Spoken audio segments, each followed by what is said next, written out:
Mike O'Mara, Radio Entertainment. You can listen to The Mike O'Mara Show at MikeO'MaraShow.com. Well, what have we here? It's a podcast. Fine. And what excitement we have today. It's The Mike O'Mara Show with Mike O'Mara and Rob Spiewak.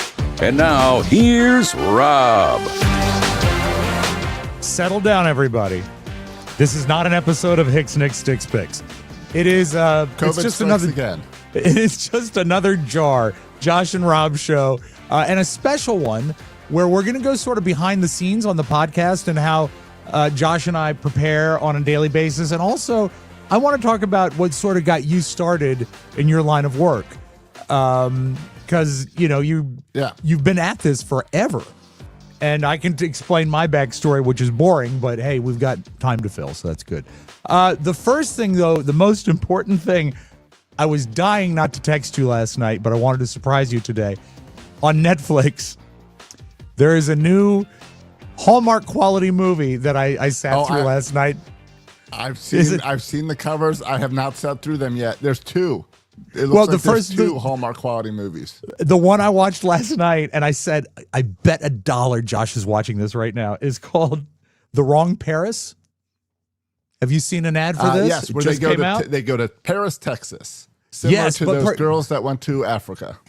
But perhaps the most fascinating part of it is that the romantic lead is played by iCarly, Miranda Cosgrove, who is now 68 years old. Well, yeah, your kids aged out of that. But iCarly was perfect landing stop for my kids growing up. So it got to a point where there were actual nights that Carrie and I just decided that iCarly is the best thing on television. Yeah. And we watched it because it was a good sitcom.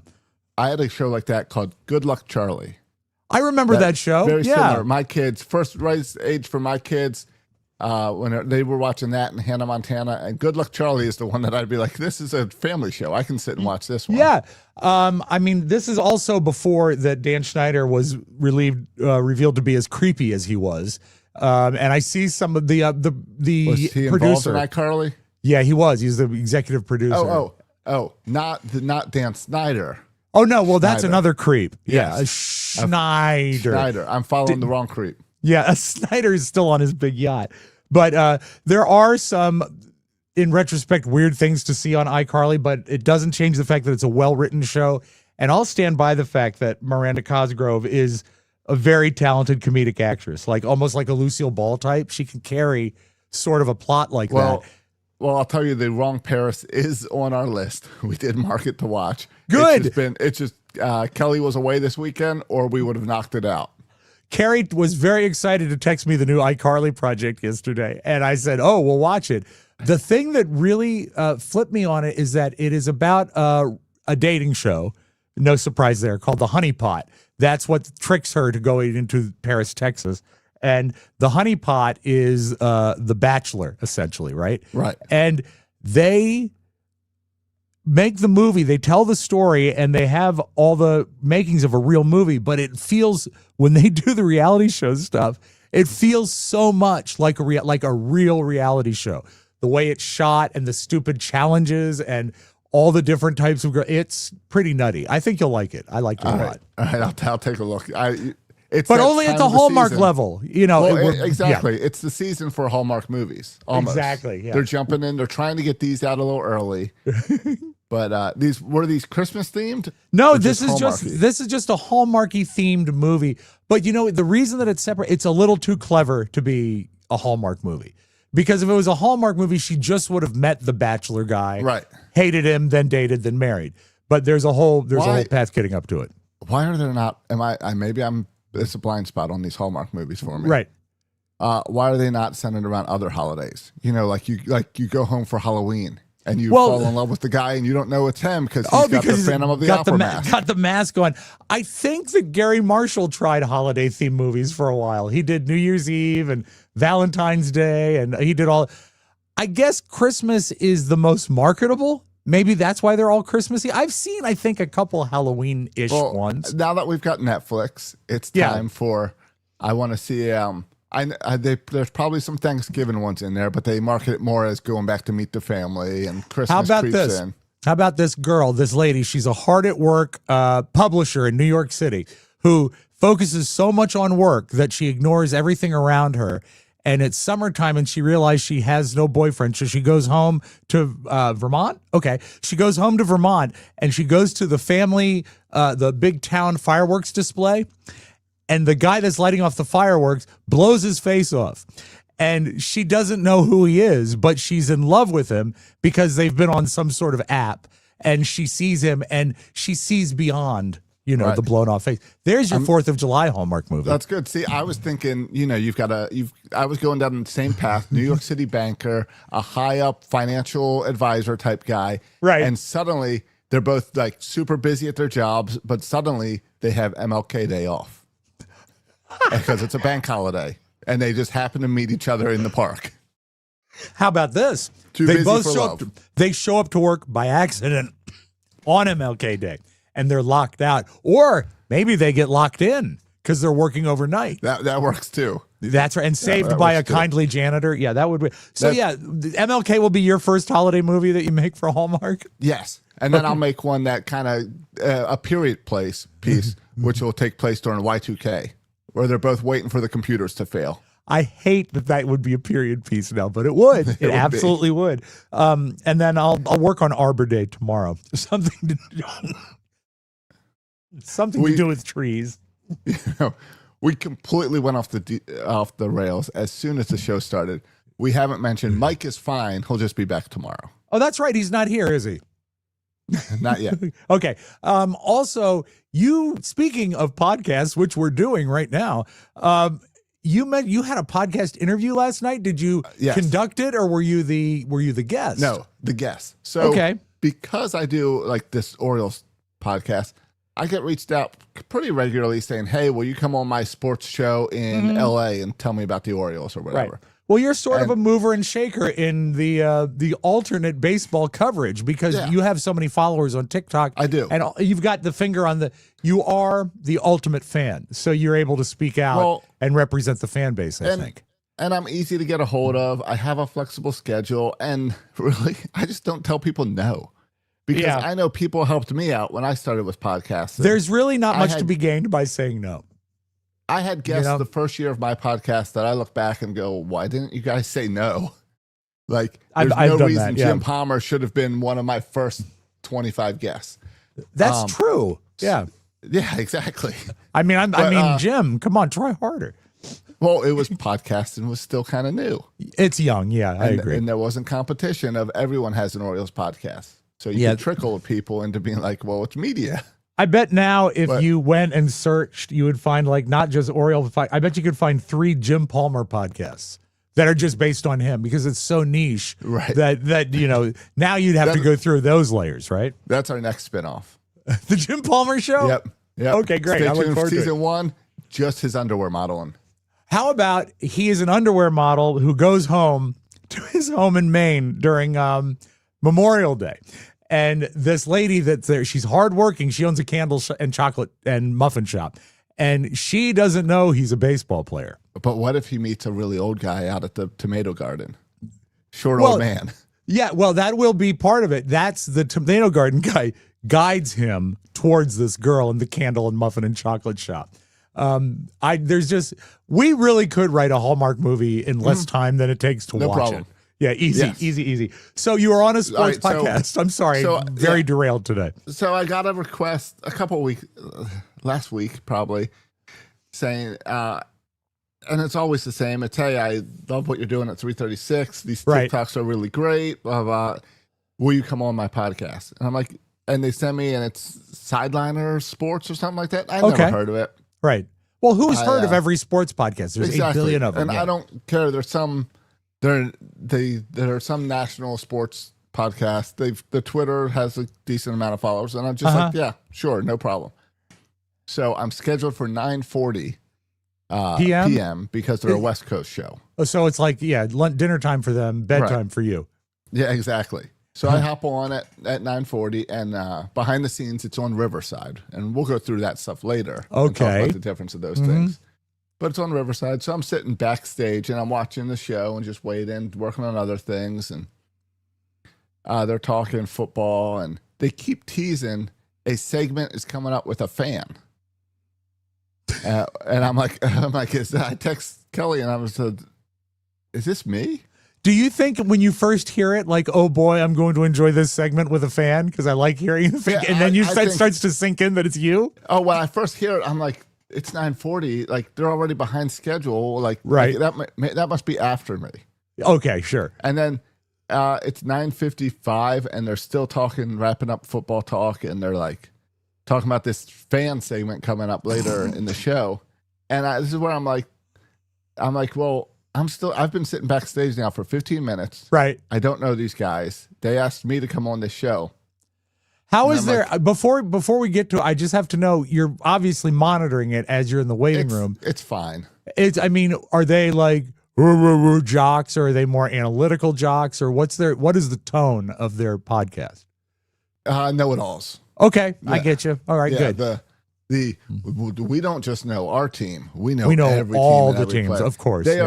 They are young guys in their I don't know, probably mid-20s. Oh, they're brash then. Yeah. They're that college age.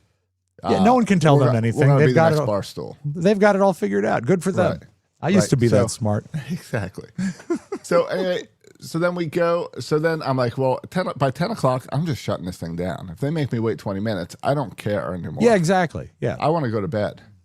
I did have a soul gummy that did help me stay there a little bit longer. I understand. Well, you have to wait for that. That puts you in the 336 zone, is the gummy. Yeah, exactly. I love it. Mm-hmm. No.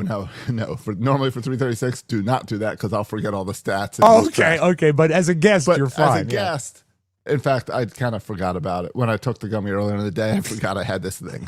I've done that. So it's not good. No, it's not good. I'm like, I have all these stats pulled up on my other monitor because I'm like, I could just lose my place with this gummy. So I have it all written down, ready to go. So then 56, 57. So a full quarter hour after you were booked. Yeah. They bring me into the show. And they introduce, today online we got a fan, and he's a big fan of the Baltimore Orioles. So now they're introducing me as I am a fan of their podcasts. And my favorite team is the Baltimore Orioles. Well, they're half right. You do enjoy the Orioles. So then I'm like, that's when it strikes me that, I am the fan. You are the fan. You are the fan. And exactly. Not just a fan of the Orioles to come on here and talk about how the team frustrates me. I am a fan of their podcast. That's, that I've never heard of. We've booked 8 billion guests on the show through the years. And we've gotten more selective, true. But one of the coolest things is that anyone of any import that has done research about the show when they go into it, so they can pretend they're fans. I never expect them to have even heard of the show. But if they at least, a good example is the guy who did the cancer scam interview with us. He came in and he knew something about all of us. Yes. When he came in, and that, although it didn't really benefit the interview, it put everyone, I think, like a little at ease. And you brought it some common ground. So, but they're thrusting upon you that you understand this podcast. No, they're not. They're setting it up as, and I'll tell you the way they close it is, if you want to be next week's fan, send us a message. Oh, so it's like a talking head segment. Yeah, they're setting it up like I reached out to them and said, hey, I love your podcast. I want to come on and talk Orioles. Oh my God. That would have been so great if you came on and said that. I'm so pleased that you let me come on. I'm so glad that you honored my request to join you.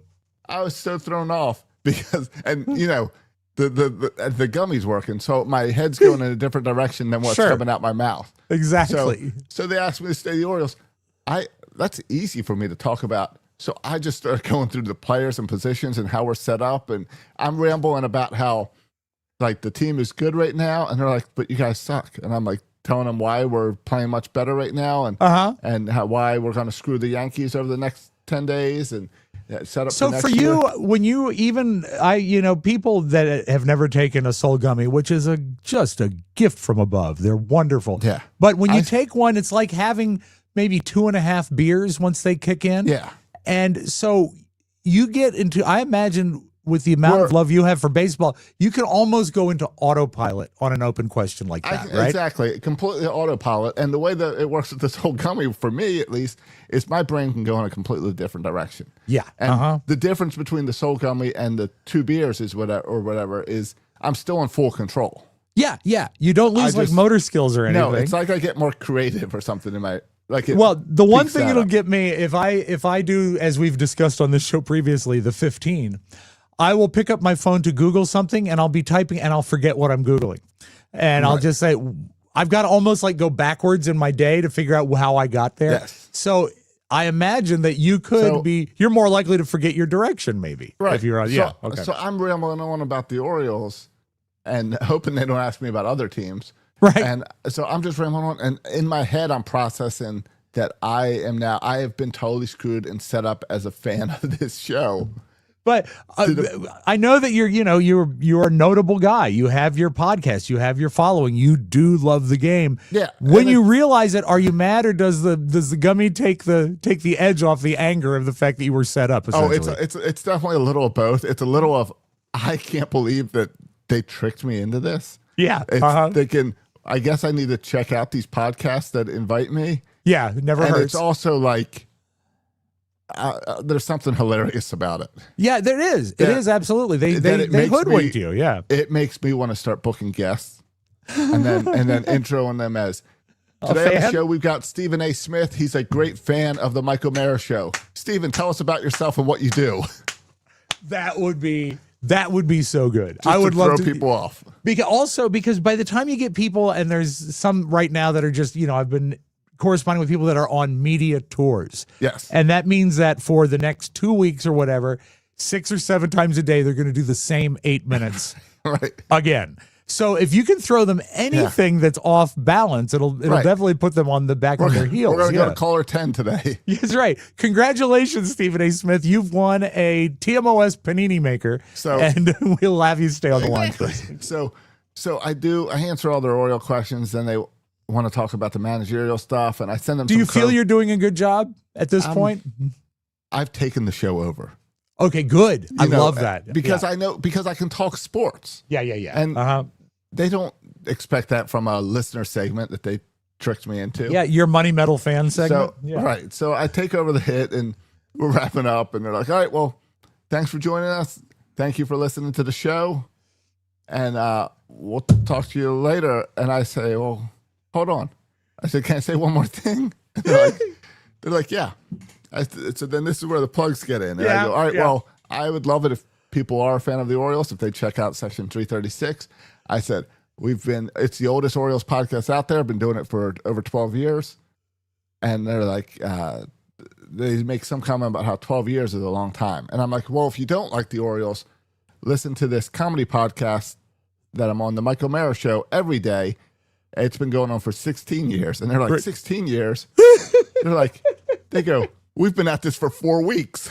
Oh, no. Yeah. They shouldn't admit that, even if it is true. No, you never admit that. But then once they said 4 weeks, they said 4 weeks, and then they closed the little window on me. Sure. So I got booted, and it was the perfect way to end because I just sat in my chair laughing. God, that is great. And I think that we did a thing once back in the days of the Don and Mike show when we would go to, I think this was at the Super Bowl, the big game, Josh. They called it the big game. Yes. And they would, when we started, Radio Row and wherever they had the Super Bowl was something tiny, like maybe 10 tables in a row of disc jockeys that would go down and do their show.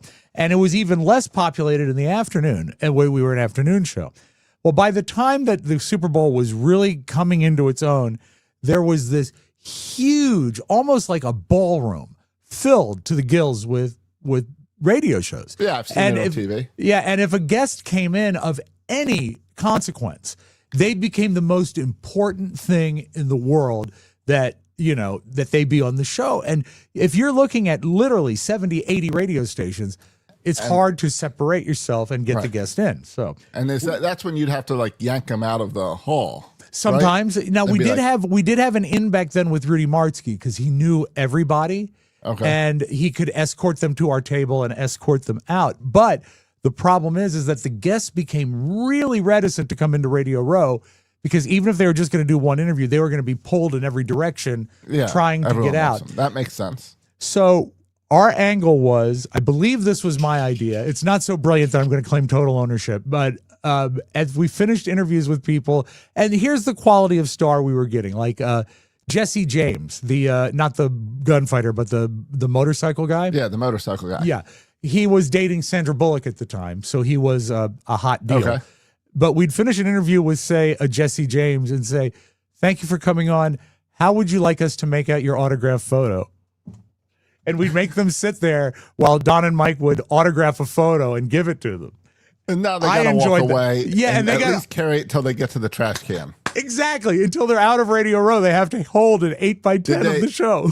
They should have then sent you to the nearest trash can at the end of the day to see how many you could pull out. Yeah, we probably could have recycled quite a few of them. But yeah, so I love the fact that you sort of took the upper hand there and that you showed them that, and they're so proud they've been on 4 weeks. I mean, their attitude was, well, they said this wouldn't last. Hey, and good for them. And we'll get to that when we talk behind the scenes and stuff, because that is always my number one thing for podcasts is if you want to just do it. Yeah. Do it. Don't worry about equipment. Don't worry about whatever. Just do it. Yeah, I mean, for example, we just launched Hicks Nick Sticks Picks. That was a fever dream that was posted in like 9 days from the idea of having it to putting it on YouTube. That's how fast it came around. And it was explained to me by a college professor about the future of broadcasting. They said you used to have a $2 million tower and land to maintain and federal laws to get this out to maybe 100,000 people. Now, if you buy a $50 modem, you've got the entire world at your feet. Yeah. So you just have to go and go. It's not like it used to be. And that is, I think, a good way to start our special topic. Yeah. I mean, you can get a microphone now at Five Below that sounds decent. Decent. Yeah. I always go crazy when you see these social media guys that have the lavalier mics, the cheap little lavalier mics, and they're holding them like they're Dick Clark. And I just want to tell them, just pin it on your shirt. You're going to be okay. But the sound quality has, exactly. The sound quality has changed. All the equipment has gotten smaller and more effective and cheaper. Yeah. I think we've talked before about how that irritates me, but it's good. Yeah, it is good and it is bad because, there's so many people. So we're going to now start the part of our show that is the special portion, which is the behind the scenes of podcasting. And I look forward, this was Josh's idea, and I look forward to it because we don't often come in and tell you how we make the donuts. And there's no grand science to it, but we can tell you what we do to do the show. Yeah. Yeah. I mean, it's not a secret. We're not hiding it's really how to not. do this. We want more people to do this. I've gotten more requests. This week over at the Podcasters Warehouse with a few people about podcasting questions. So I thought, it'd be good to Did one of them say, Dear PW, and that's Podcasters Warehouse. Dear PW, we've been on the air for 4 weeks. I have a question about booking guests. No. Okay, good. I'm glad they didn't reach out. There are some pricing on my website to scare people away. Oh, good. Yeah. Well, and that website is thepodcasterswarehouse.com. Ohio State, like the Podcasters Warehouse. Okay, good. So check that out, folks. But the pricing's all fake. It is. You know how it goes in this industry. Everyone wants something different, so it's always custom pricing. Yeah, exactly. And there's different levels that you can assist people with. So okay, but do check it out. If we have no relation. Now, because I want to ask you to start. I mean, we'll get to everything, but I don't know, and I've known you now for a year and a half. I don't know how you got into what you do as, audio engineer, video engineer, editing. You're great at it. How did that begin and when did it begin? It began a long time ago. It began as I went to college. Didn't know what I wanted. Went away to college for a year. Still didn't know what I wanted. Came home to do the community college. And then while I was doing the community college, the classes were fine, but still not what I wanted. Right. And at the same time, I started working with a band. And I started working with a band and doing booking shows for the band. Is this in Baltimore, Annapolis that you're doing this? Yeah, this is in Annapolis. Okay. Like we were booking side by side with Good Charlotte, who's a huge fan now. Yeah, But very like big. I knew those guys and all back then, and it was funny. Back then, we all worked at Annapolis Mall, and we were all doing the same thing. Where we would go down to whatever the bookstore was called at the time. B. We'd Dalton, Walden, something like that. Yeah, exactly. But we'd go over to the magazines, grab the roadie tour book, they'd call it, and they'd come out every year, and it's got all your bar venues, where to send your demos, and then we would take it back to whatever kiosk we were at. And where did you work at the mall? I worked at the Sunglass Hut, which also was co-owned by the watch station to sell watches. So sometimes I'd have to go down to the watch. Now that's where Yes. Mike was working, right? At the watch station back then. Right. Yeah. And the boys from Good Charlotte were at Bubbles, the hair salon. I know Bubbles well. Really what you were living is like a John Hughes movie. This is really- like not as Fast Times at the mall. Yeah. No, it was late 90s, and it was like that type of situation where it's like looking back and it's like, oh, those guys actually did become rock stars and marry celebrities. And they were funny. the shampoo boys at Bubbles the same Well, time I think was there. they got the celebrity dates because of they hooked them up with shampoo. Well, That's the deal. Have you seen Cameron Diaz's hair and gorgeous. Nicole Richie's hair? Beautiful. Perfect. And that's what you get for dating, as you call, a shampoo boy. That was their job. I don't know. Maybe you I think call them they did hair? I guess, right. But I mean, it seems to me like calling them like a suds jockey or something like that. Shampoo boy. No, it's a shampoo boy. Okay. Now, but you were telling remember, people this was late 90s, so they probably changed that name since. there's still a Bubbles here in Leesburg. I have to go in and No, find I out. mean the title shampoo Oh, boy. the shampoo boy. Yeah. It So sounds to we me would like all sit sexy, there, yeah. and when we're not dealing with customers, we were calling all these venues, and we'd talk and find the best ones and stuff, and then doing local shows. And through that, I started doing audio engineering.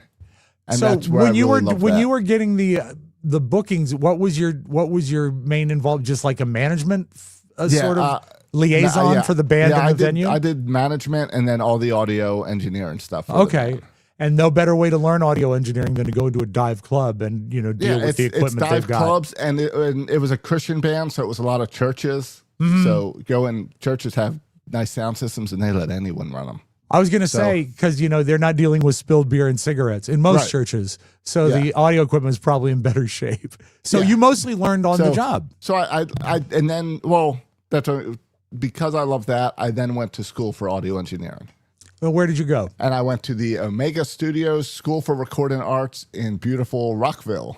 Okay, are they still there, or do you know? No, they are there. That is where I believe their big claim to fame was Two Live Crew and a few others. Like they had some good artists come through. Oh, that's pretty cool. Yeah, I mean, So, and that was working on the big analog boards. It was Two Live Crew at that time. They were working at Mrs. Fields Cookies, right? right. They had a brand new board that just came in with this new technology called flying faders. What is flying faders? Was presets for your faders, so you could set them all, store them. Oh, and then they move on and their then own. They move on their own while you're going on. That is As not silly as it sounds, it was game changer. It was game changing, and it's also the most impressive thing you can show a non-radio, non-media person when you bring them into a studio.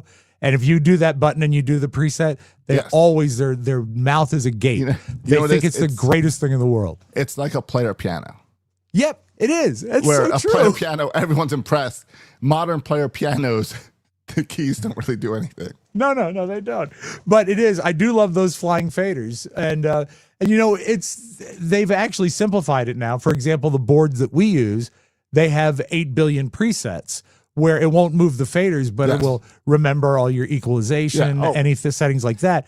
Stuff like that is so key because when you work at a radio station, DJs love to mess with things. They'll say, well, if I do this, if I flip this switch, is it going to make my voice sound lower? Well, it might. But you also sound like this now because you've changed the proximity of your microphone.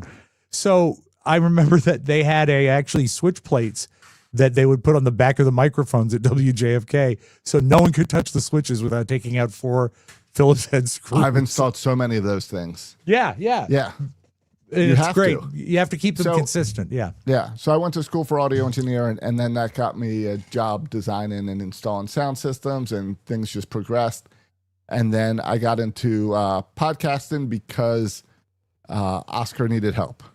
So they got fired. So did he know you as just as like an audio guy, and then that was the first podcast you worked on? So when Big O and Dukes and the Mike O'Mara Show were on the radio still, Right. I made an iPhone app for Big O and Dukes, and then transitioned that to an iPhone app for the Mike O'Mara Show. That's crazy. So yeah, so when you guys first launched as a podcast, I made the app. So you've been with us forever. I've been on the outside forever. Yeah, it's kind of So- creepy. Yeah. So Oscar knew me because of that, and because Oscar does what Oscar does, and once he finds a skill with someone, he gloms on, and if you're good, you both make some money off Yeah, of it. So you're that's what his- we did. You're his guy. He's got a guy, and you iPhone were the apps- guy. Yeah. iPhone apps were new at the time, so he went to all his favorite nightclubs and said, Okay. "You need an app," and then he'd come to me, and he'd take half the money, I'd take half the money, and I'd make a stupid app for them. And by the And it- time you had done the first app, I imagine like if you custom made an app for a nightclub and then you sell it to another nightclub, You it's reskin probably pretty easy to repackage it once Yeah, the initial totally, stuff is put totally. together. But Smart. yes, but then Oscar got complicated because Tell me about it. because he went to the NFLPA, and the NFLPA. This is right when the NFL strike is happening, Okay. and at the same time, there's this new thing called Twitter out there. Yes. Uh-huh. and players are starting to use it, but the NFLPA wants to control all that. They want to control the narrative. It's classic So- NFL. Yeah. Yeah. So we get a deal. Oscar sells this idea of Twitter, of the NFL Twitter. So Like you they'd go own to their this own app, Twitter. and it's your own Twitter. All your own players are on it. Okay. But here's the deal: players don't want to do that. They So want to what we be have part to of the do- big scheme, right? What we have to do is strip everything from Twitter, put it in the app, and keep a running list of all the NFL players and update the list. So if you go to this app, you can see all the NFL players, you can respond, but you're really just interacting on a filtered Twitter. Oh, so It's all built on Twitter, but it's limited to just all you see is the NFL it's players. like a Barnacle app. It just it lets totally you. is a Barnacle app. Oh my God! I had no idea all this was going on. And you know what? It's not even the stupidest app I've made through Oscar. We can get to that one in a minute. This is not Okay. where today's show was supposed to go, but I'm enjoying this. Yeah, And I this is think fun. I'm loving this it. is good. So anyway, we sell that to the NFLPA. They're very happy with it.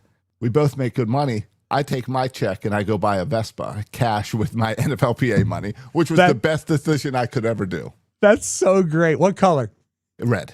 Okay, very nice. Yeah, It was and, wonderful. I would Yeah. drive it every day almost when I lived in Maryland. I sold and that's why you ended up in Italy this past summer because you love your Vespa. when I moved to Florida, I sold it. Oh. And about 2 years ago, the guy reached out to me because he needed some question with the title or something Right. because he had just moved to Jacksonville. And I said, that's weird.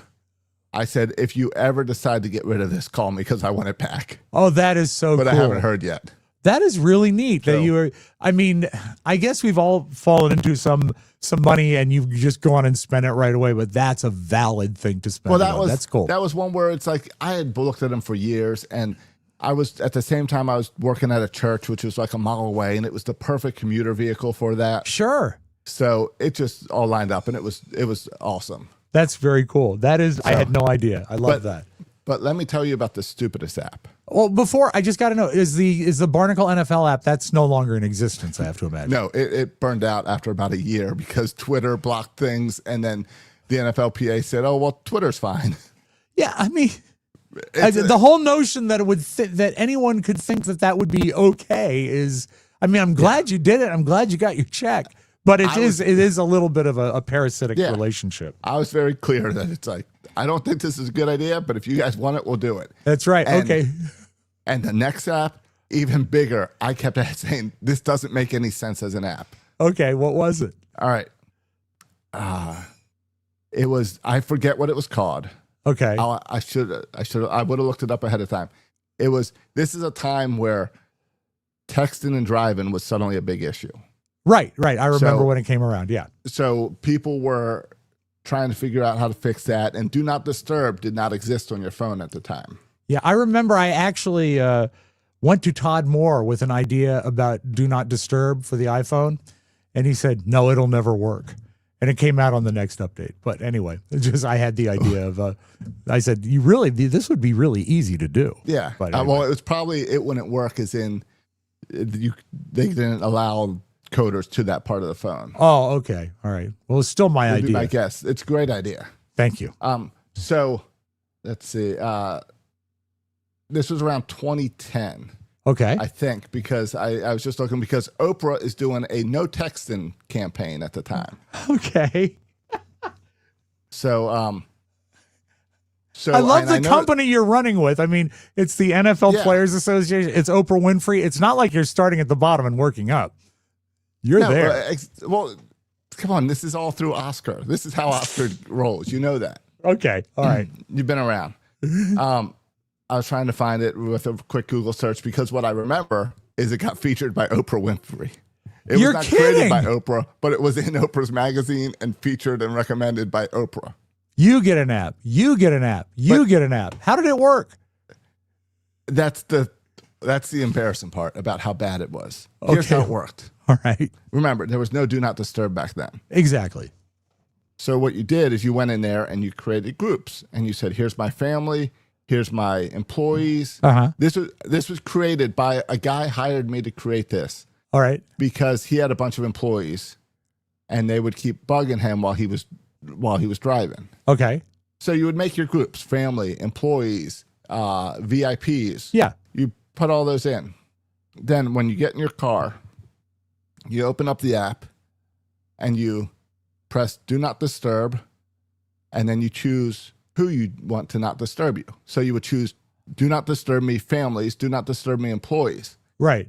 Now, but remember, VIPs can still get through because they're very important. Well, wait. No? Remember, there's no way to block people from coming in at this time. Do Not Disturb did not exist. Right. Your phones would not allow this to happen. Okay. So here's how the app worked. Yes. When you hit family. Yeah. When you hit employees. When you then hit Do Not Disturb, I'm driving. Uh-huh. It sends all those people a text message saying, Do not disturb me, I'm driving. Then when you get there, you press I'm here, and they all get a text saying, you can talk to me again. It's the worst app ever. I marvel. It's funny. It's just funny to the me. whole thing. Yeah. And I know Oprah featured this because of what the app was called and the concept without actually trying it. Well, no, she doesn't drive a lot, I don't think. I think Oprah has driven places. Right. As a matter of fact, Oprah is now in possession of one red Vespa that you sold. So good for you. I want to tell you about my sort of heritage in audio. It's not as fascinating as yours, so I'll keep it brief. But I do also want to tell you about Pesty. 'Tis the season that bugs start showing up in your house because it's getting colder outside. They want to come in. They want to have a nice winter, too. They want to have a nice Christmas movie with, maybe another bug from a Hallmark movie, and they can get together and learn the true meaning of love. But you don't want those bugs. You want your flies to fly away. Do you want to make your fleas flee? Do you want to take your praying mantis and say, amen? That doesn't make sense. But if you've got bugs, you need Pesty. Pesty is a do-it-yourself pet control system, and their kit makes it so easy, it only takes a few minutes to apply. Other pest control companies will charge you $35 a treatment. Other pest control companies will charge you over $800 per year, but Pesty will start you at $35 a treatment. Now, I've done Pesty for years. It takes me about 8 minutes to do my entire house, which is really not bad. It comes with a customized plan based on your location, so the poison and the pesticide is targeted at the bugs in your area. It includes a reusable plastic sprayer, greatest squirt gun ever, a mixing bag, pesticide, gloves, and perfect instructions, easy to follow. You follow them and you can complete your application around your home in less than 10 minutes. As I said, I did it in 8. Pesty gets rid of over 100 types of bugs, and it is kid and pet friendly. So the same pesticides they're sending you have been used in hospitals and schools all over the country. And best of all, Pesty offers a 100% bug-free guarantee or your money back. Pesty is the bestie. And now is the time to protect your home from bugs with Pesty. Just go to Pesty, Pestie, Pesty.com for an extra 10% off your order. That's Pesty.com/TMOS for an extra 10% off. And thank you, Pesty. Good stuff. So but before we do me, when did you get into video? Because your video work is great. Well, you guys, everyone knows that middle school camp I do every June. Exactly. And I believe I've done it 25, 26 years or whatever now. Good for you. That's awesome. When I went there, I was pulled in to do the audio. Uh-huh. And they had another guy doing video. Like live board stuff or capturing audio for the video? No, live Okay. sound. Okay. All right. And there was a guy that was doing video, and this was back like VHS tapes, and he'd copy it onto the computer and edit. So I was paired with him, and I helped him out a little bit. And then like 2 years after doing it with him, he couldn't make it that summer. So they said, "Can you do it?" And I said, "Yeah, I'm going to have to buy a computer." And they said, "Okay." So I bought a computer. Cool. And then I've been doing it for 25 years. That's another trial by fire thing. You just went in and did it. I mean, was it tricky? Did you have to figure stuff out? I imagine that. I mean, yeah, but I knew the basics, right? I did enough ahead of time testing it and stuff that I was fine. Mm-hmm. And it was just that weird old time where it was analog, everything. Yeah. But it's fun when you learn a system like that and you get the rudiments down of how to do it. Then you can be creative with it and sort of advance from there and use the stuff for the best uses that it's entitled for. My buddy John, who I did an extra with, his movie was just released in New York. John, congratulations! He did like a panel with Michael Douglas and everything, and it was a red carpet premiere. So proud of him. But anyway. He laughed one time we got together after college, and he laughed at me. I said, what? He says, "You're doing what you've always done." I said, "What do you mean?" He says, "Don't you remember in high school, we'd be ready to go out to do something, and you'd say, 'Just a second, I want to play you something.' And you just one more thing me to death. And that's what you do now, except you do it on the radio." So I've been collecting audio since I was wee and small, and like I recorded TV shows onto audio cassettes, because we didn't have a VCR back then. Then I figured out how to use an audio out from my television into a cassette deck so I could get a pure recording, and it advanced from there. And then VHS became hi-fi VHS, and you could capture stuff that way. But when I came into the world of real broadcasting, I had already been fired. I was about to be fired from my college station because I was a jackass. But I went up and started to work at WJFK, dream come true for me to intern there, and learned the equipment there. I have a broadcasting degree at VCU, but everything they were teaching me, I was learning like 8 months or a year previous because I was at a real radio station. And so when everyone else is fighting with trying to edit tape with a razor blade, I was flying through it already because I was doing it. And because WJFK was ostensibly a DC station, but their license was in Virginia, not a union shop. So anyone could come in and touch the equipment and do anything. And that's where the place got the reputation of being run by interns. Because I was an unpaid intern, and I was putting production on the air, like promos and stuff like that. So that's another bit of sort of trial by fire, because you don't want to screw that up. And so I've collected audio my whole life. Got as far as running board, I took to it real quick. My dad was an audio guy. I grew up with like a reel-to-reel deck in my house and a equalizer. He had the first, after like Dolby equalization, you had to buy a unit that was the Dolby unit. It wasn't built into anything. So I got to watch him do all this stuff. I still have his record player from when I was a kid. He bought great equipment, and so that sort of inspired me. And then you just start gathering the audio and you go through it. Again, it started with like TV. You could pull stuff from records. CDs was a game changer for audio, but movie clips and stuff used to be really a hassle. You couldn't just go to YouTube. You'd have to rent it and then put it in a VCR and go through the whole thing and then put it to tape and then put it on, God forbid, a cartridge. So I've been through a lot of it, and it's really cool where it is now, because everything is so available. I do feel a little like it's replaced a little of the human element because a 100% did. 50-year collection of audio, is now available to anybody that has a computer. Right. But I remember certain things I found that were like when I finally found a broken glass sound effect that I like, I was thrilled. It was exciting because I'd looked for it for so long. So, stuff like that I remember. Yeah, I still have a briefcase out in the garage full of CDs where every CD is in a little sleeve and labeled with an address because I've got a correspondent book. So if I need to find that, like a DJ, need to find the album and find the track, I can find it. That is so great. That's so cool. I've got all that. I started music on my computer back when it was something called Music Match. And Music Match became iTunes. So when you bought the original first generation iPod or took one from the prize closet, it doesn't matter how you got it, Josh. But you hooked up your it matters because that's why I did not have one because they were like $400. They were huge. But the corresponding software for the first generation was called Music Match. Yes. And that sort of iTunes, computer people that I know hate iTunes. They say it's a virus because it gets in and organizes and moves on.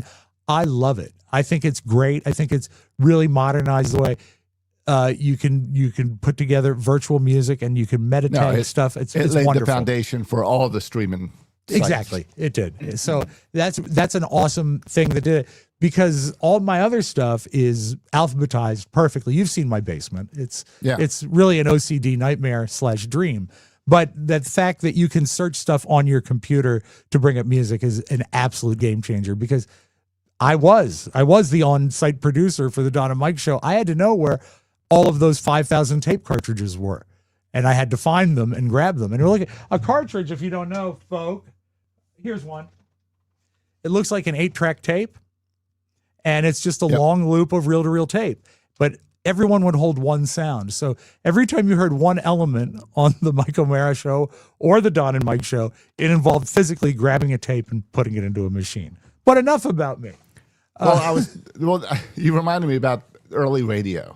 Yeah. Because I didn't come in early radio, but when I started the app business, it was because it was the right time where no one else was doing it. So to make an app for Big O and Dukes and the Mike O'Mara show, it's because WJFK wasn't protecting their stream. They weren't. They were just putting it on their website, and there wasn't podcast necessarily. So it was a simulcast, and there was no way to monetize it. And that always blew my mind because CBS, that was like a company-wide policy. Well, they didn't care. know the internet. None of these people knew the internet. Right. Yeah, you're right. So that's my very first app was a radio app because there was a show I wanted to listen to, but it was such a pain to it was such a pain to pull up on my phone. But they would broadcast live, and then they would also keep an early podcast feed on their website. Okay. So I made an app that could pull all this and play it, and it was Coast to Coast AM.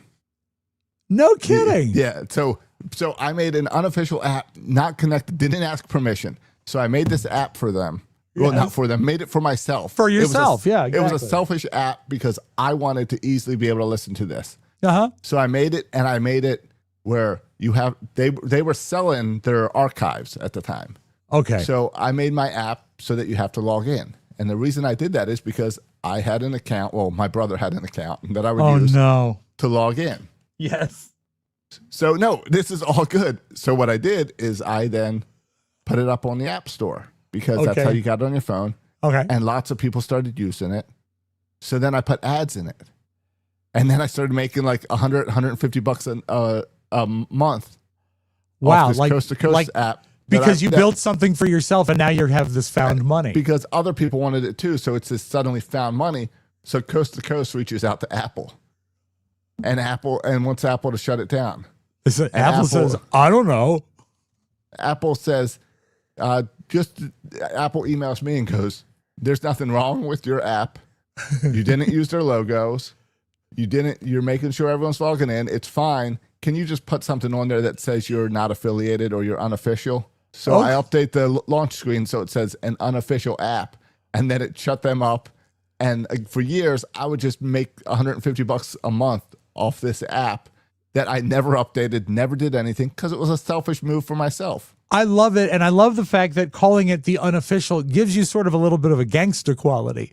It makes it almost a little bit cooler, right? You know? Well, that's like with Big O and Dukes, they would always refer to it as the Rogue app. We can't talk about it, but we know there's a Rogue app out there. That's so great. So my original business name came off of that, where I called myself Rogue Apps. But then That's fantastic. Apple says, this sounds too much like a virus. You need to change the name. So I had to change the name. Isn't it great when you really have a genuine problem and you can't get a human being on the line at Apple, but if you call something Rogue, they find you. Well, they absolutely find you. It was also early days of the iPhone. So I could get a hold of people.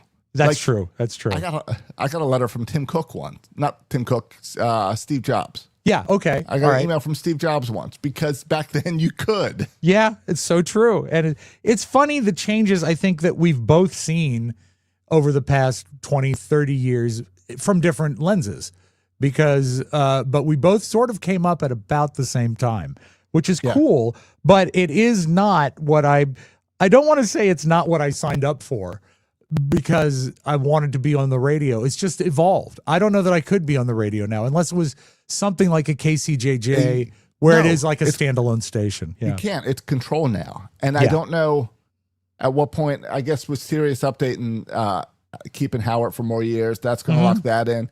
Sure. But at some point, and I think you're seeing it a little with SNL, where SNL is pulling TikTokers into SNL.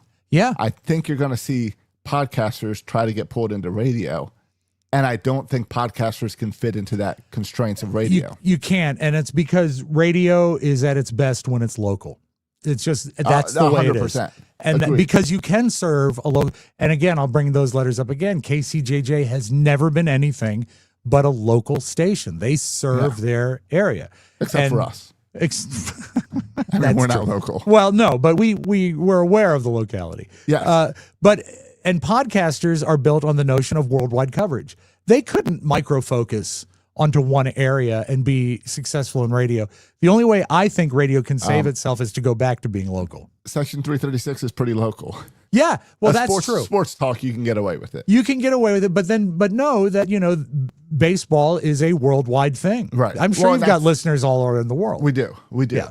And that's also where I see young kids come up, where I don't care about the download numbers for Section 336. Mm-hmm. They're good, but I don't care about being the next Kelsey brothers. Okay. So, but younger people want that. So they're not even doing local sports talk. They're doing, we're going to talk everything under the sun. They launch into it with both feet. Yeah. Yes. And it's not the way podcasts can excel is by focusing. And it doesn't have to be local stuff. You have to have a niche. Now, I think because of that, as I pivot back to us, I was going to say, I don't even know if we have time to really do behind the scenes stuff now. Well, we can or we can save it for an extra and continue this path. But this is fine. I like it. But when you hear a podcast that is like an all over the place podcast, it comes with a bit of discomfort because it doesn't seem to work. But I think we're a separate sort of entity because we have our basis, our toes are still in radio. It's still a radio show. I mean, I know it's a podcast, but to me, we approach it like a radio show. That's why we do the breaks in the middle and the pretty much stay on time and sort of a format. Now, we're not locked into it, but these are all things we learned when we were on the radio. So sure. 100%. And I know that drives some people crazy. It does. Because they're like, oh, well, it's a podcast. Just talk whatever you want. I like the structure. I think the structure is part of the show. I agree. And I also think, I don't want to get too much into the serious business of comedy, is that you need to have restraints sometimes to make it more condensed, to sort of stay in your lane. If you can go anywhere, you derail, and you want to stay sort of focused. Yeah. Well, like today, we've completely derailed. Yeah, but we're very focused on what we're talking about. We are. And the other thing is, if you don't, without those constraints, any of those podcasts without the restraint, the ending of the podcast drives me crazy. Because there's no way to end it. Let out of the tire. Exactly. And it's like, I guess we're out. I'll see you later. I think that's one of the reasons that Beautiful Video, nay, the Audio Vault, works well at the end of the show. It didn't used to be the end of the show. It used to be the second to last segment, and news would be last. But I like closing with Beautiful Video because if I can have one thing in my pocket that's worthwhile to end on, then we've got an ending. But in all sorts of entertainment, the ending is the hardest part. So many Saturday Night Live sketches or things like that don't have an ending. They leave you feel, as Orson Welles would say, unrewarding, unfulfilled. Even Joe Rogan. Joe Rogan is your prime example of there are no constraints. He will talk for 3 hours, and then it's just like, oh, I got to go somewhere, or I'm being told to wrap it up, or the ending is never planned. Bless his heart, Pete Holmes, who has a podcast called "You Made It Uncomfortable," I think, or something to that effect, something like that. And I met the guy, and I was charmed by him. I thought he was very funny, like his stand-up. I put on his podcast, and it's really like a 3-hour podcast that diminishes, and then it's done. And it's really it's wearying to listen to it. And it's interesting because I used to listen to that podcast. Okay. There's a lot of comedians where I listen to their podcast the first year, 2 years of their podcast because they were still kind of like, well, this is a radio show. I need to be proper. I need to have it planned out. I need to have structure. Then it's, especially with comedians, you see this. Then it's like, well, all these people are listening. We're just now I'm having all my friends on. Right. Suddenly it's unstructured. I think that was one of my biggest complaints with the Opie and Anthony show. Remember when we started working alongside them at WNEW, year 99, maybe 98. There wasn't the feud that would eventually become, and I enjoyed talking to them. They were nice fellas. Their staff was great, but they'd get something like some game. I won't go into details, but it involved a woman, her pants, and a microphone. And they played it for like 4 days straight. And then they'd bring in, whoever's playing in the local comedy club and just let them riff. It was so lazy. And I know they had the skills to do a better show, but that laziness, and not to say we're immune from it. We do it too. We sometimes skew out, but you have to have a plan going in. Well, that show also became their comedian friends coming in and hanging out. Yeah, and it's a hang, is what they used to say. Yeah, and I never cared for that. I don't think you should put that much reliance on your guest, personally. I like having a guest occasionally, but and you want to feature them, but if the guest were to cancel that day, do you have something worthwhile you could say without? And that's go ahead. Well, I was going to say, what if the title host cancels on you? Well, no, it's just a postponement. That's all. No, I know. But that's one thing that I am proud about with Mike and I is that we both have the same target in mind just about every day. It might not seem like it, but we do. And if we have like a problem where I need to drop out and reset, or Mike needs to drop out and reset, or we have some audio trouble that we have to, sort of pivot, we can do it because we know where we're at and what we're doing. And it has to do with, it's sometimes, and this is a behind the scenes thing, something even as simple as having a list of 10 items that we're going to get to today. And that's enough because we all know what's on the plate and we can work from there. Well, and we do things a little different than a radio show or another podcast where we show warts and all. Oh yeah. So when Mike may focus a little too much sometimes on the issues and the tech issues and all going on, but we don't edit any of that out because it's part of the fabric like of the show. Family into the show. We want you to feel like you're here, even if that means Mike fussing with his computer for 10 minutes. And it's equivalent to what they used to do with the Tonight Show or even Letterman, live to tape. You start that tape and you're going to go. Unless there's crises, we're going to keep going forward. I think we're pretty good at that. I think that's one of the best things about the show. That's the radio foundation as well. Yeah, you're right. You can't sit there and let's redo this segment. No, it just went out to thousands of people. Program directors take a mighty dim view of that. But also it's fun. There is definitely an urgency built in to get it right, especially now that we're not only just going live to tape, but we're streaming live. So, I mean, it really is that sort of excitement of doing I still get thrilled every time I turn on the mic because you know that there is a certain unknown factor out there that could be working against you, but you're going to have to get through it. And it's exciting. I think it gives our show a little bit more, I don't know, spark or excitement because we're still doing it live. I like that. So, what do you do? What would you say is the first thing you do to prepare for a daily show? Because we both do a lot of prep, but they're very different ways. Well, I mean, there's a few different things I do. One is I will, when I wake up, sometimes at night, like last night, I immediately came and wrote down on my notepad, and by notepad I mean iPad. Right. I keep like a calendar of every show on my iPad. So I immediately wrote down bad interview because I knew I wanted and to that's forget all you about need. that. Yeah, that's all you need. Like, you know the I've got story. Show prep. Right. Perfect. So, but sometimes I'll have a weekend where, like this past weekend, where nothing happened. Yeah. Where I just did nothing. And then I will spend Monday morning like, let me see what's going on the news. Is there any stories out here that I should be prepared for? I'll do the same thing. And then sometimes it's magical if something sort of falls in your lap. Like, I don't know that anybody could get 25 minutes after opening the Colazol box or the poop sample box that we did on the bonus show. Yes. I mean, most people would probably just toss it aside, but we went through it bit by bit and I loved it. It was fun because we were all exploring something we knew about. Yes. It was perfect because the commercials are like a cartoon. So it's like a singing box on a cartoon. So we all know about it, but we've never received the box. We didn't know about it. So I thought that was a lot of fun. And it's recognizing content where content is. Right. Mike always says one of his favorite segments I've ever done was recapping a concert.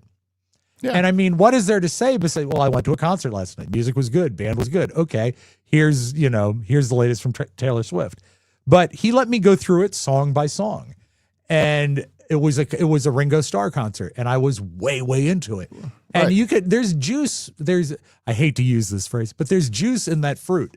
If you squeeze it, you're going to get it. It's just a matter of recognizing what you need to do. Right. Those are the better stories. And so I always write down stories. And if we don't get to it, I copy it to my notes for the next day. Yeah. Like I carried all last week. I carried Texas Roadhouse because I went to Texas Roadhouse last week. And I was going to ask you how long you sit there to like wait for your food to come. At what point do you get up and leave? Because I had this happen to me where I was there 45 minutes. Wow. And then I was like, I'm telling Kelly, and then I was like, I was telling Kelly, maybe we should leave. I said, there was that huge crash like 20 minutes ago. Do you think they just dumped our food on the ground? Oh, like a big cafeteria tray drop. Exactly. Yeah. I was like, do you think that was our meal? And we're sitting there and it's just the two of us. The kids, we don't have the kids that week, so we've got no place to go, but we're hungry. So it's like, well, do we leave and go get dinner someplace else, or do we just relax? And right then the manager comes up to us and goes, sorry, I know it's been like 40 minutes. You may have heard the crash. That was all your food. Oh, no, you really got it right. I've never had that happen before.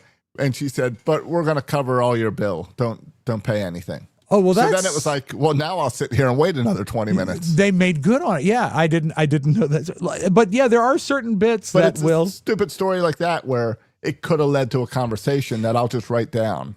Well, I mean, you've got 2 words in your prompt, Texas Roadhouse, but as you tell the story, I've got thousands of questions. Right. And so how it goes. And I do feel part of the structure of our show is one of us will try to tell a story and the other 2 aren't trying to derail, but they're trying to figure out every subtle shading of the story. Oh, I think you and I pester Mike with that all the time. And it's always to make Mike the bad guy. Not because he's the bad guy, but we want to throw him off. Yeah, make him a victim. Now, like for this, I know that you would get 2 sentences into your Roadhouse story before Mike was saying, well, what did you order? Exactly. Yeah, I mean, it's just, and it comes from knowing each other too. Well, it's like yesterday, I brought the story about the 1%, 2% and whole milk. Yeah. And I wrote it down, and it's because I was like, well, I can go after Rob with this because I know he loves whole milk. Right. and it's an RFK thing, and these guys hate RFK, so it'll be fun. Right. And then while I'm doing that, I realized, oh, this is immediately going to be derailed to I can't say the word milk. Yeah. And then I'm like, but I can't take it away. But it was so perfect. It was so it's good show content. Yeah. And so recognizing, and I think probably if you were to talk to your 4-week veterans in the sports podcast, probably one of the skills they would probably need some honing on would be recognizing what content will work and what won't. And because they can always go to sport. Yeah. They can always go to sports, but if they want to have that extra something, they need to know what direction to go. And that's why, Mike will have a list of, say, 10 items. I try to bring 2 or 3 every day. Some of them keep, like the cameo game that we played on the bonus show. That was in the hopper for like 2 weeks. Well, but it's also evergreen. It would be just as good. Yeah. That's where I feel bad for the kids coming up now, because they'll never know Hot Talk Radio, Guy Talk You're Radio. right. Mm-hmm. Because that's where this all came from. Where my influences was the Don and Mike show, and then a lot of Big O and Dukes on WJFK. So that's where I learned, like, you can take something stupid and spin it for an hour and a half. And that's sometimes the best stuff. Those would be my favorite segments. Mm-hmm. And it's funny because Hot Talk really grew out of Top 40, because it has sort of a Top 40 or contemporary hit radio feel. With it was more forward momentum and well produced, and always trying to keep guys that wanted to talk more and tried to get the music out. Exactly. And that Mike could tell you the story beautifully, but I'll just thumbnail it for you, is that when he and Don started and they were playing 12 records an hour, and then they got it down to like 7 and then 5 and then 3, and they were having the production director cut out 1.5 minutes of each record. So they were short records. They would count the theme to Miami Vice as a song. Right. And so they were playing less and less. And that was fun to get to watch that evolution from a Top 40 presentation to essentially a Hot Talk presentation, but watch it gradually evolve. I love that. Well, because the way it gradually evolved was by people like Don and Mike and Howard showing that there was this there was this desire for this, because their ratings would go up the less music they played. Exactly. Which for program directors made no sense whatsoever. So they had to prove it. Program directors hate everything. They hate everything that works. Sure. They do. Oh, no. So I would talk about some news gathering tips or how we do it when we come back. But do you have a lot of delightful memories? I believe this show proves that we do. I love Legacy Box. I do too. And if you want to relive those good old not relive. If you want to relive, not relieve. If you want to relive those days and you don't know where to start, I can help you. Release the memories. Do it with Legacy Box. Legacy Box is the simple and safe solution for digitizing all your family's precious memories. Plus, when you go to legacybox.com/TMOS, you can enjoy 50% off when you get started with Legacy Box today. 2 guys started Legacy Box in their college dorm over a decade ago, and since then, it's grown from a team of 2 to the largest, most trusted digitizing company in the world. Right now, when you purchase a Legacy Box, you get 90 days free access to the Legacy Box Cloud, which is like Netflix, but for your videos and pictures and stuff. You can stream your videos anywhere. Download, organize, save them, and store them securely. The Legacy Box Cloud brings you peace of mind because you always have a backup. So go to legacybox.com/TMOS and save 50% for a limited time. Just go to legacybox.com/TMOS. That's legacybox.com/TMOS. And remember, wash your hands before eating, Josh. So, do you have any plans to go to Chattanooga, Tennessee? Because I want to go. Not this week. I want to go visit the Legacy Box home and warehouse. Oh, I want to go to the dorm room where the 2 guys are. I don't know if it's still there. The college I went to for 1 year was in Chattanooga. Really? Yeah, I could have founded Legacy Box. You could have. You could have written a record for the Glenn Miller Band called the Chattanooga Choo-Choo. They've invited us to come see their production house. Let's go. Which I want to go, but at the same time, I know that once I get there, the way technology is now, is it's going to be a bunch of guys sitting at computers with VCRs hooked to their computers. You could just come to my house and watch me. It would be the same thing. I'm wondering, where is Chattanooga in the state? Because Tennessee is a long, flat state. It is. Yeah, it's on the border of Georgia, Tennessee. Damn it! Not And close to west. Graceland. I can't make it do. No, I'm it's not sorry close about to that. Graceland. We'd have to make a special trip. Well, it might be worth it. I don't know Well, if you went to that'll be Graceland with after- me, it would be after hell for Largo. you. Exactly, it would be absolute hell for you. To someone who said that Robert Redford died in the chat room, no news of that yet. I can't confirm the fact that Robert Redford is dead. Yeah, and when you put it with a question mark, I don't believe you. Yeah, it's not definitive. So we talked about gathering some content. I gather audio a lot, as you know, and well, now it's video, but it used to be the audio vault. But I'm sorry to tell you, Robert Redford did die. It's not on. According- It's not on the It is- web. It is on the New York Times. 13 Ah, they minutes broke ago. it. Well, that's very sad. One of the movies we're going to do on very soon on Hicks Nicks Sticks Picks is a Redford film. So I look The forward Sting to that. or Butch Cassidy. Either Those would are the work, only but two I know. the Sting would be first. Okay. But that's sad. I like Robert Redford. You know what about him, Josh? Handsome. I was just, he's from The Natural. I know him. I've seen The Natural. There we go. You'll have to excuse the absence of light.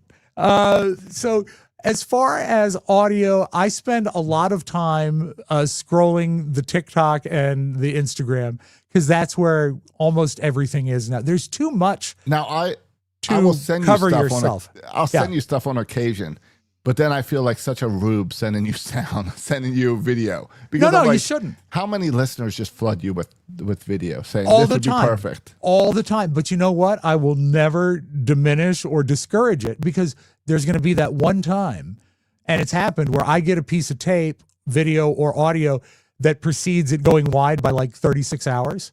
Okay. And we look like That's geniuses. True. I love That's it. true. If you find it that way where it's fresh. Yeah. That makes and sense. so it has, it's different a little with a podcast because we've got such a long tail.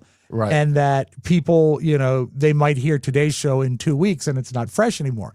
But the people that listen live, if you can break something, And, I love and it. If you, I and love if you it. can find it before Mike has seen it, before it hit his algorithms. Yes, It's absolutely. perfect. Exactly. That's why I never do videos about watches. He always gets them first. Well, it also doesn't come up. That's true. Yes. No gambling, no gambling videos. But goes there. that's probably the best source for stuff right now. We're blessed because of internet access that if a big news story breaks, I don't need to run a recorder on CNN until they run the actuality, take out the tape Yes. and convert it. You just go and everything's online. And I don't even have like a DVR anymore, which I thought was the biggest game changer in the world when they came out. I even go back to TiVo. I had a TiVo. Me too. Which And is why I love the scene in Naked Gun where he gets his TiVo, but she plugged it into the internet and it erased everything. It's because it's such a stupid, small joke that most of the audience will not get, but it was perfect. my DVR broke and it had a movie on it that's out of print for many years, and it was it was bad. It was Yeah, really a crisis for I had me. Oreo games stored on my TiVo because it's like this will never happen again. So sad. And my mom is Thank actually you, saving Internet. 2 specials for me that she says, you need to come over here and watch these so I can delete them. I said, is storage an issue? She says, I don't know. It says 85%. I said, that means you have 85% of storage left. You're fine. Hold on to the Jerry Lewis doc. No, But and thank you, Internet. So we don't have to do that anymore. We Exactly. can generally find it. now, and that's so funny because I think about videos and DVRs. The old method used to be roll it back, put it on cassette, and then take it to work on an audio cassette. Sure. And that's the way you transferred audio. Then I was one of the rubes that when Philips came out with the home CD recorder, it was $900, I think, which was a mint back then, but it could record and re-record on rewritable discs. So if I was doing an event covering, like, say the Emmys were just this week, right? And I wanted to pull tape from them. We didn't have a service. It wasn't online. I would just put a CD in there and hit record and then make notes of anything I wanted to pull later. So that was a big step in the right direction, but still not efficient. Then I moved to a digital audio recorder out of my stereo or TV, and that way I can actually transfer stuff digitally if I have to. That's the way I do it mostly now. I also convert albums and things like that. It's pretty effective since your source is essentially analog anyway. You're not losing anything by carrying it over through No, an record. and the modern editing apps clean up so much that it's almost no, this now sounds too clean. I like it the way it was. I remember when I first started using Adobe has a feature that's I forget exactly what, enhanced speech. And we used to get, stuff that come in the edit that sounded horrible. Like it sounded like they were literally in a submarine when they recorded. I said, I don't even know how you make it sound this bad. And then you'd run it through this one pass and it sounded like they were in studio with no background noise. People can go on and on about how AI is going to ruin everything, but I've seen it do amazing stuff. I mean, audio wise, it made those last Beatles recordings possible without changing the vocals. Well, they were able to filter them and maximize them and make another record. Also the problem.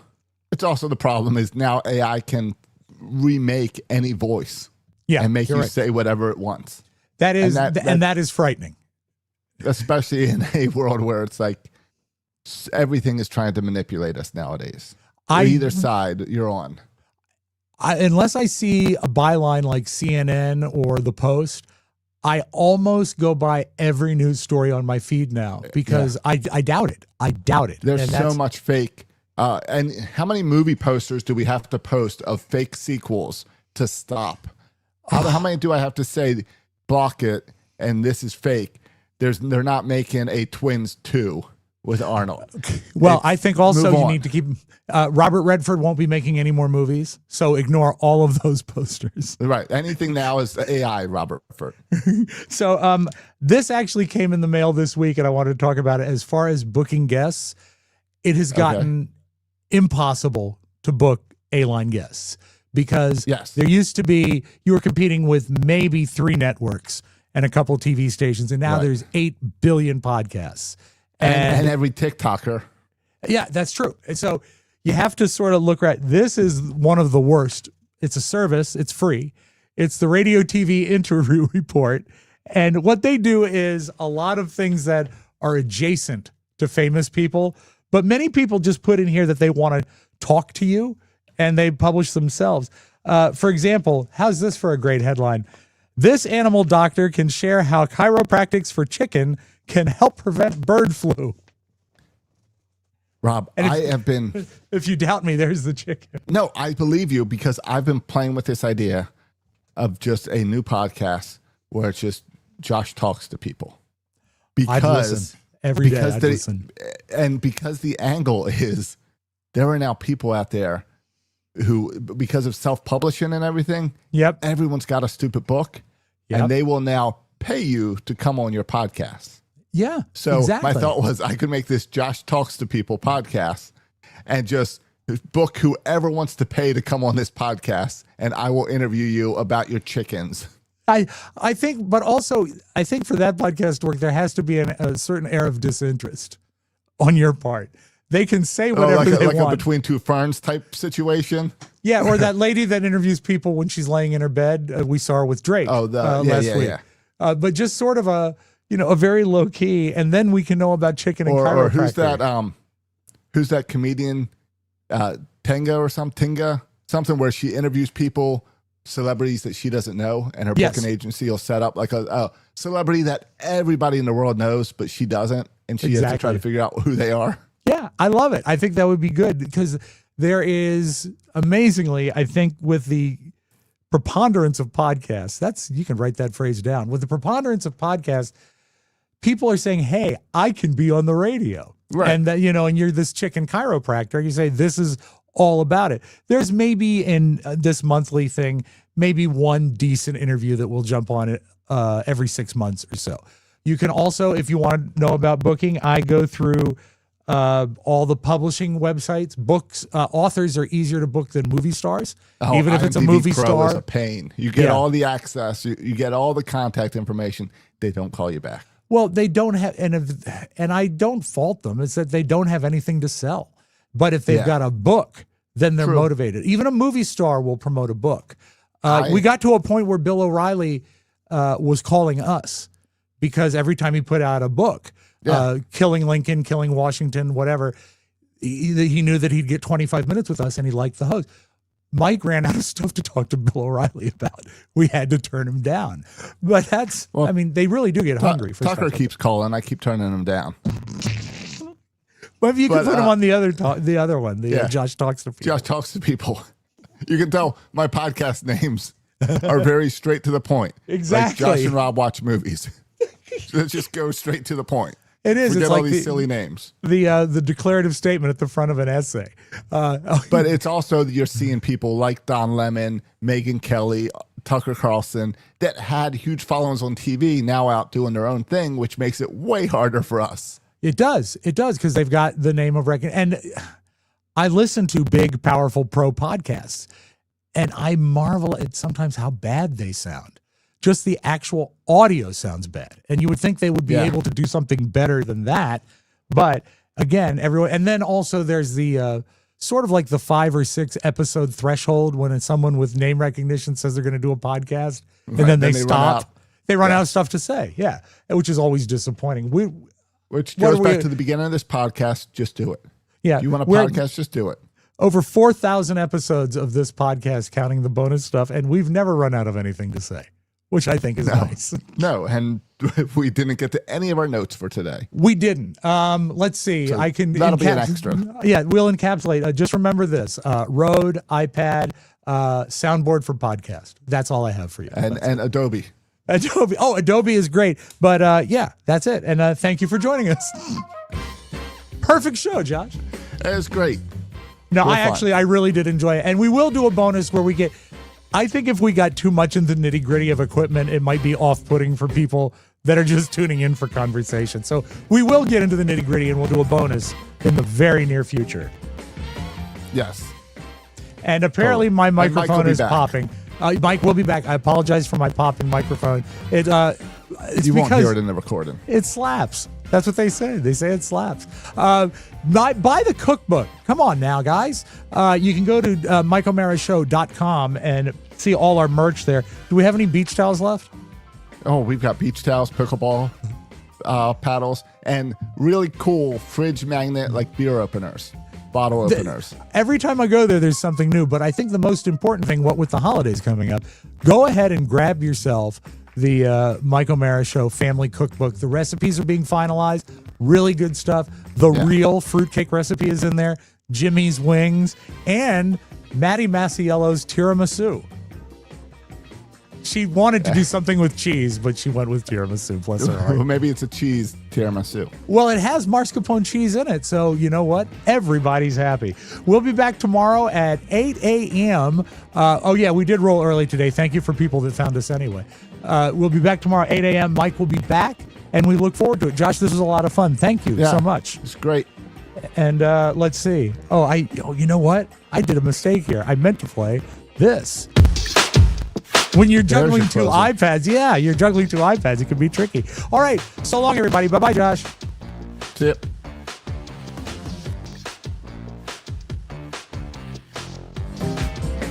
Mike O'Mara. Want more? Make sure you check out the Mike O'Mara Bonus Show. Get it at MikeO'MaraShow.com. I'm over here now. Mike O'Mara, Radio Entertainment.